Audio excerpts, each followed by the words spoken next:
You couldn't see me, could you? Camo. Hey, welcome back to The Average Kitchen. Today we're going to do a review on, and I've got to look at my notes here, the Foodsaver Gamesaver Wingman Food Preservation System. That's their name, not mine. We've had this for probably about a year now. It is amazing. So today we're going to show you what it can do. So like most things that we buy, we research. And when we did a bunch of research on vacuum sealers, because we got rid of the old one that didn't really work the greatest, this is the one we landed on. It's amazing. I didn't buy it because of the camo pattern, but it's just the way it came. It's functional. The functionality of it is pretty simple. Basically, you'll see once it goes to operate, you'll see the lights come on. You can do dry and wet sealing. And we're gonna run through a few tests and show you how it works. So you'll see here, it opens up. What's really nice about this vacuum sealer is it doesn't get tired. You could just do bag after bag after bag. In my family, we tend to plan quite a bit. We hit Costco, buy a ton of chicken, buy a ton of pork, or we buy beef tenderloins, cut them into steaks, and then it's vacuum seal day, where we're basically making a bunch of different bags and getting them into the freezer. You'll see when I show you a couple things out of my freezer, no freezer burn, which is amazing, and makes your food last that much longer. So let's run it through some tests. So we buy the 8-inch bags and the 11-inch bags. Actually bought them on Amazon, but I'm sure you can buy them anywhere. And they usually come about a 50-foot roll. So we find that these are very versatile. We probably use the 8-inch a little bit more than we use the 11, but I'm pretty sure the machine will do up to a 12-inch, but we've never done a bag that big. So let's start with a roll of 8-inch here. And I'm going to, for the purpose of this video, so I don't waste any food, I'm gonna bag some water to show you how it works. And for the purpose, because the bags are clear, I'm gonna throw in a little bit of beef bouillon, a little beef broth, just to change the color so that you could see how it works. So the first thing we're gonna do when we're gonna create a bag or make a bag is we're gonna seal the one end. So we're gonna put it along here, which marries up to the sealing portion. And we're just gonna close that, flick that over, and we're gonna hit seal.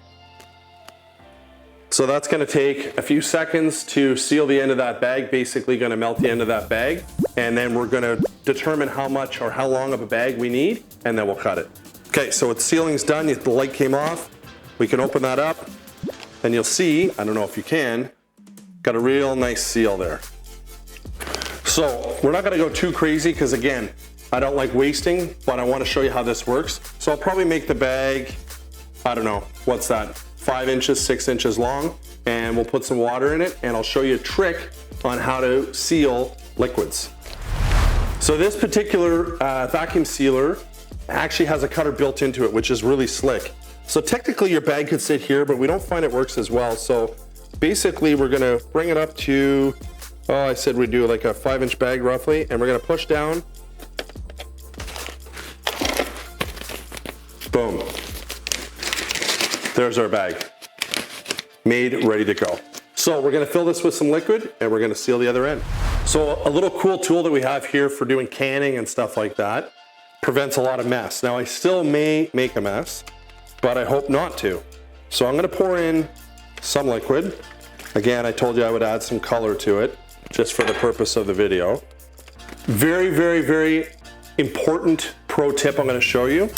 For a bag this size, if you throw a cutting board underneath your vacuum sealer, it raises it up so that your bag doesn't sit parallel and then the liquid starts to, it sits more like that. What we're gonna do is, you see this little tray here, Jamie? Can you get in and see that tray?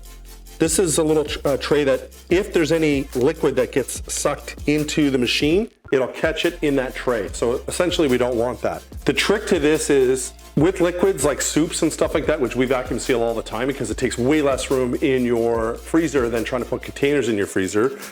We generally don't pull much of a vacuum, we just seal it. Unless you have a massive air bubble, but in this case here, I think we're just gonna seal it. So I'm gonna hold that there like that.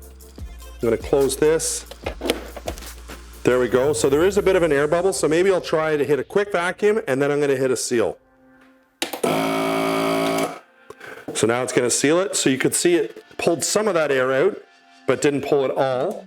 because if we let that vacuum continue to pull, it's gonna literally suck that liquid and overflow that tray, which is not what we want. So the sealing's done. I'm gonna open it up here, have a look. So we have a nice seal, and you could see if this was soup, there is some air in there, but that's okay. But if this was soup, like, you know, soup for one person, think about how much room that would take in your freezer, minimal, and you could stack them on top of each other, and then you have your meals for the week, or you have meals for a couple weeks. So there, very, very simple, obviously totally sealed, worked excellent.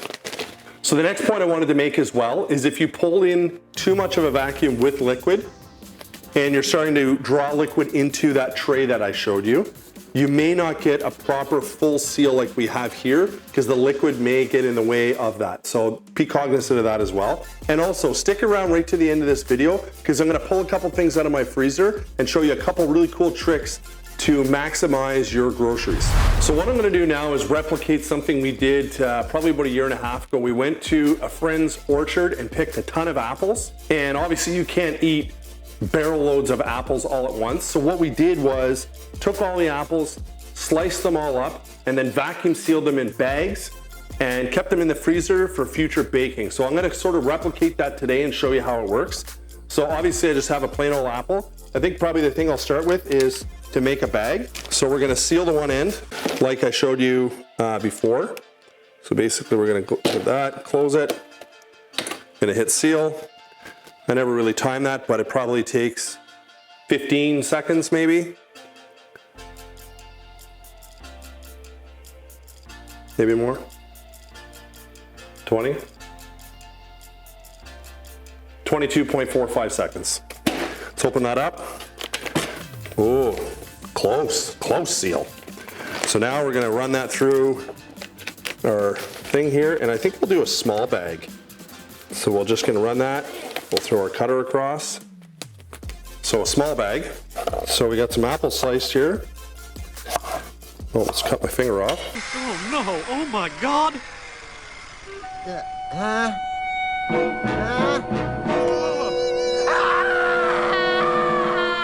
You could be really fancy and lay them out all flat like my wife would probably do. But in this case here, we're just gonna throw a bunch of apple slices in there. So we're gonna hit the vacuum/seal button here.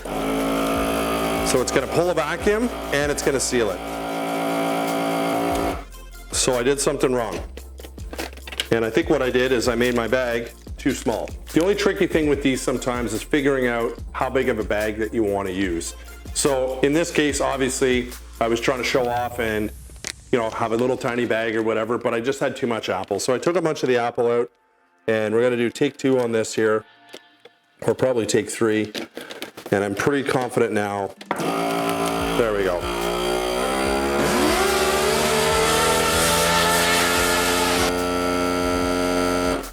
So now it's switched to seal mode, as you can see, and it's gonna take, what do we say, 22.25 seconds to seal that, and we're done. So let's have a look. So you could see it did pull a little bit of moisture. I happen to have a paper towel in my pocket here. So I would just give that a little wipe, and you can see that's really vacuum sealed. There you go. So now I'm going to show you a couple things out of my freezer. We interrupt this program to bring you a special report. So on the fly here, which is the way we roll sort of in the average kitchen, Jamie said, do you think it would crush a pop can? I'm like, well, let's try. So we got a pop can here, or a soda can as our American friends call it. So I made a pretty decent sized bag. So we're gonna throw that in, and we're gonna see what it does. And we're off.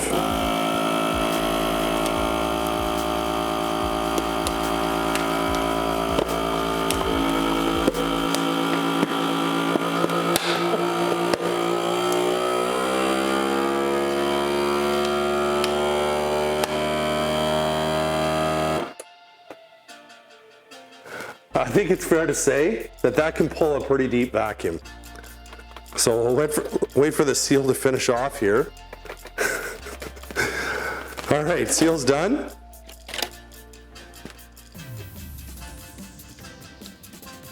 Pretty cool. And now back to your regularly scheduled program. Okay.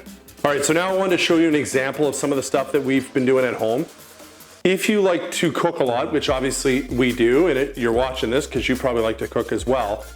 When a recipe calls, say, for dill, for example, and you buy this big bushel of dill and it's beautiful or whatever, and you cut off your tablespoon that you need for your dish, what do you do with the rest of the dill? Well, we create little tiny bags and we freeze this dill. And this dill's probably been in my freezer for about a month, I would say. Still looks amazing, no freezer burn at all. So we maximize that $2 or $3 worth of dill and make 8 or 10 bags like this. And then if you're making, say, a salad dressing that calls for dill, you pull that out within a couple of minutes, it's thawed out, and you add it into your salad dressing.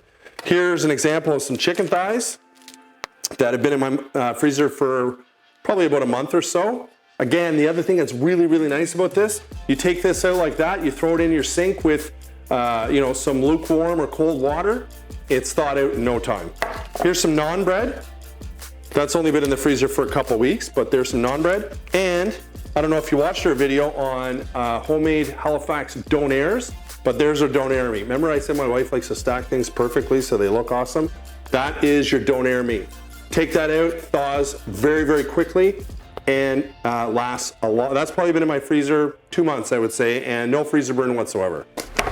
So overall, this vacuum sealer works amazing for me and my family. It's got this accessory port. I don't even really know what it is. I've never used it, but the Gamesaver Wingman Foodsaver is excellent. It's about, I looked it up today, it's about $135 on Amazon, Canadian. I'm not sure where it is where you are in the world, but if you're in the market for a vacuum sealer, I highly recommend this one. We've had it for roughly a year. We use it probably 2-3 times a week. Saves room in your freezer, saves food from freezer burn or going bad. Amazing, amazing addition to anybody's kitchen if you're in a position to be able to buy one. Thanks for tuning into this review. Hope you liked it. Check out some of our other videos. We did a couple other amazing reviews, and let us know what you think, and we'll see you on the next episode.